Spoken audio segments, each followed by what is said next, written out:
Union পরিষদে একটা অভিযোগের ভিত্তিতে আমরা সরেজমিনে গিয়ে দেখি সাইফুলের বাড়ি হইতে ধরাল উচ্চ বালিকা বিদ্যালয় পর্যন্ত যে মাটির রাস্তার কাজ ছিল, কাজটা করছে ইউনিয়নের বাবলু মেম্বার।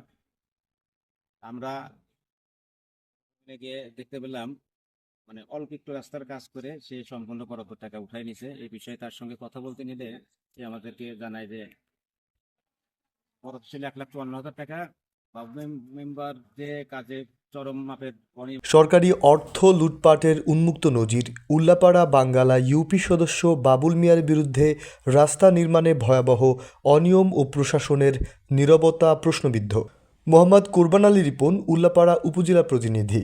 সিরাজগঞ্জের উল্লাপাড়া উপজেলার বাঙ্গালা ইউনিয়ন পরিষদের ৫ নম্বর ওয়ার্ডের সরকারি উন্নয়ন প্রকল্পের নামে প্রকাশ্য অনিয়ম, দায়িত্বে অবহেলা ও সরকারি অর্থ আত্মসাতের গুরুতর অভিযোগ আছে সংশ্লিষ্ট ওয়ার্ড সদস্য মোহাম্মদ বাবুল মিয়ার বিরুদ্ধে। সাইফুলের বাড়ি হতে ধরাইল বালিকা উচ্চ বিদ্যালয় পর্যন্ত মাটির রাস্তা নির্মাণ প্রকল্পটি বাস্তবায়নের নামে কার্যত কোনো মানসম্মত কাজ না করেই পুরো বরাদ্দ আত্মসাৎ করা হয়েছে বলে স্থানীয়দের অভিযোগ। সরজমিনে গিয়ে দেখা যায় রাস্তার দুপাশের নামমাত্র সামান্য মাটি ফেলা হলেও মাঝখানের বড় অংশ ইচ্ছাকৃতভাবে ফাঁকা রাখা হয়েছে, ফলে রাস্তাটি বর্তমানে চলাচলের সম্পূর্ণ অনুপযোগী হয়ে পড়েছে। এই কাজ সরকারি নির্মাণ নীতিমালা অনুমোদিত ডিজাইন ও প্রকল্প বাস্তবায়ন নির্দেশিকার সুস্পষ্ট লঙ্ঘন।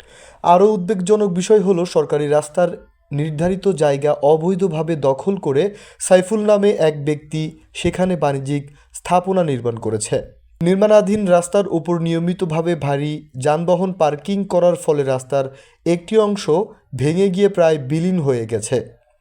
অথচ জনপ্রতিনিধি হিসেবে দায়িত্ব পালন করার সত্ত্বেও বাবুল মেম্বার এই অবৈধ দখল ও সরকারি সম্পত্তি বিনষ্টের ঘটনা কোনো আইন অনুগ ব্যবস্থা গ্রহণ করেননি, যা স্পষ্টতই দায়িত্বে চরম অবহেলার শামিল। এলাকাবাসী জানায় উক্ত রাস্তা নির্মাণ প্রকল্পের জন্য বাবুল মেম্বার 1,54,000 টাকা সরকারি বরাদ্দ গ্রহণ করেন, কিন্তু বাস্তবে তিনি এই কাজের জন্য প্রয়োজনীয় উপকরণ, শ্রম ও মাটির পরিমাণ সরবরাহ করেননি। স্থানীয়দের দাবি প্রকল্পে 50 গাড়ি মাটি তো দূরের কথা, আনুমানিকভাবে 20,000 টাকা কাজও করা হয়নি। অভিযোগের বিষয়ে বাবুল মেম্বার দাবি করেন যে তিনি বরাদ্দকৃত অর্থের কাজ সম্পূর্ণ করেছেন, তবে সরজমিনে বাস্তবতা ও স্থানীয় জনগণের বক্তব্য তার দাবিকে সম্পূর্ণ মিথ্যা ও ভ্রান্তিকর প্রমাণ করে, যা ভুয়া কাজ দেখিয়ে বিল উত্তোলন ও সরকারি অর্থ আত্মসাতের জোরালো আশঙ্কা সৃষ্টি করেছে।